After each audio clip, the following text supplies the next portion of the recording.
गुरुजी, आज के इस अंक में हम बात करेंगे दिल को लेकर। हमारा हृदय हमारे पूरे शरीर में रक्त संचार का एक केंद्र होता है, और ऐसे में यदि हमारा दिल बहुत कमज़ोर हो, जैसे कि कभी कोई ऊंची आवाज़ सुन लेते हैं तो दिल घबराने लगता है, कभी कोई ऐसी घटना देख ली तो अचानक से दिल घबराने लगता है। कमज़ोर दिल के लोगों की आज हम बात करेंगे कि कमज़ोर दिल होना, क्या ये शरीर की अपनी कोई कमज़ोरी होती है या बचपन से ही ये इस तरीके का होता है, और कमज़ोर दिल के व्यक्तियों के लिए क्या क्या हानियां होती हैं, क्या क्या लक्षण होते हैं, वो सारी बातें आज विस्तार से आपसे जानना चाहेंगे। देखिए, दिल एक मांस का छोटा सा टुकड़ा है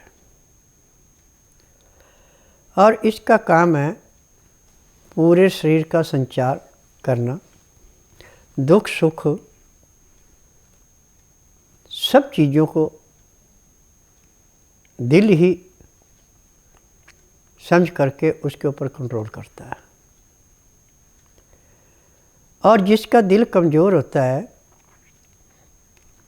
उसको हार्ट अटैक भी होता है। तभी तो कहते हैं ये बड़ा दिल का दिलेर है, इसका दिल बहुत बड़ा है, दुख सुख में किसी किस्म की परवाह नहीं करता। परंतु यदि दिल कमज़ोर है तो थोड़ी सी कोई खुशी होगी तो बेहद,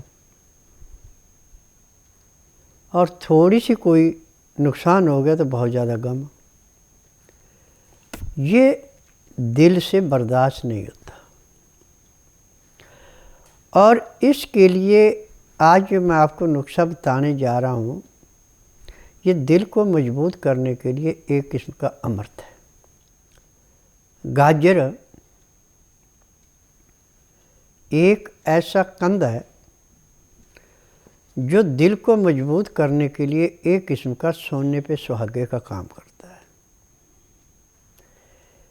यदि आप गाजर का मुरब्बा शहद में मिला के प्रतिदिन 1 या 2 गाजरें खाते हैं तो 1 महीने में जिसका दिल थोड़ी सी बात होने पे घबराने लगता था वो बिल्कुल नहीं घबराएगा, पत्थर की भांति बिल्कुल मजबूत रहेगा। गाजर के अंदर जो गुण हैं ये दिल को ताकत देने के लिए, तिल्ली को, गुर्दे को, पित्ते को, पैंक्री को, लीवर को और फेफड़े को ऐसे सफाई करता है जैसे एक सफाई कर्मचारी सुबह उठ करके अपनी ड्यूटी पे आके जो भी आपके आगे पीछे किसी किस्म का कचरा पड़ा उसको साफ़ करके वो जगह साफ़ कर देता है। ऐसे ही दिल जब गाजर का मुरब्बा शहद में बना हुआ आप खाते हैं तो इससे दिल बहुत मजबूत होता है। क्योंकि मैं एक हकीम हूँ, मैं तो किसी से भी पूछ के इलाज नहीं करता, ना कागज पत्तर देखता, ना उम्र का जायज़ा देखता और ना ही किसी मशीन से टेस्ट करता। मेरी उंगलियाँ ही मेरा सब कुछ है।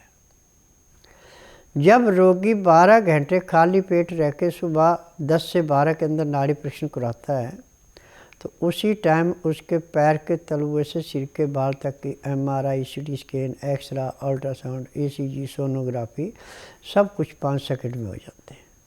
फिर उसमें जो भी उसके अंदर कमियाँ पाई जाती हैं वो दवाइयाँ दी जाती हैं, और उन दवाइयों से जिस रोगी को डॉक्टरों ने कह दिया, हकीमों ने कह दिया कि भैया अब लास्ट टाइम है, जाओ परिवार वालों से सेवा कराओ, वो रोगी भी जिस दिन मेरे आश्रम में आता है उसको कम से कम 10 से 15% आराम मिल जाता है और 1 महीने में अपने घर का पूरा काम करना शुरू कर देता है। हम तो डांके की चोट पे कहते हैं कि कोई भी संसार का शरीर का कोई रोग ऐसा नहीं है जिसको मैं उपचार नहीं करता। मेरा उपचार जड़ी बूटियों से है, खान पान की चीज़ों से है, रहन सहन से है, जलवायु के अनुसार है। परंतु इसमें रोगी को ना तो अपना कुछ बताना पड़ता है मुंह से, ना कागज पत्तर लाना पड़ता है।